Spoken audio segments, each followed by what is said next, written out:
রান্নাঘরটাই যার, সে যদি অসুস্থ থাকে তাহলে রান্নাঘরের হাল তো এরম হওয়াটাই স্বাভাবিক। গুড মর্নিং, কেমন আছো সবাই? আশা করি সবাই ভালো আছো। তো কিছুদিন আগে আমি বলেছিলাম যে আমার ডান হাতটা ভীষণ লেগেছিল, যার জন্য আমি ডাক্তার দেখাতে গেছিলাম। আর ওই হাতে কোনো ভারী কাজ করতে পারছিলাম না।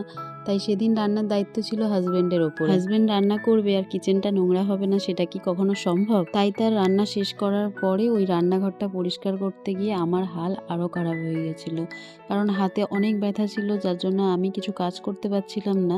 কিন্তু আমার একটা অভ্যাস আছে রাত্রেবেলা ভালোভাবে কিচেনটাকে ক্লিন করে, বাসন পরিষ্কার করে সব কিছু মেজে ধুয়ে রাখতে। কারণ সকালবেলা আমার যেহেতু সময় হয় না, আর সময় থেকে বড় কথা আমার একটু পরিষ্কার রাখতেই ভালো লাগে, যার জন্য আমি রাতে নিজের কিচেনটাকে খুব ভালোভাবেই পরিষ্কার করে তারপরে ঘুমাতে যাই। প্রত্যেকটা মেয়েরই স্বপ্ন থাকে তার একটা নিজের ঘর হবে, সেটা ছোটই হোক বা বড়। সেটাকে খুব সুন্দরভাবে সে গুছিয়ে সাজিয়ে যত্ন করে রাখবে। তেমনই আর এটা কিন্তু আমি চেয়েই সাথে সাথে পেয়ে যাইনি। বিয়ের পর প্রথম ৭ বছর অনেক স্ট্রাগল করেছি, অনেক খারাপ সময় কাটিয়েছি। তারপর এই জায়গায় আসতে পেরেছি। আর ভগবান যদি চায় আগামী দিনে হয়তো এর থেকেও ভালো জায়গায় যেতে পারবো।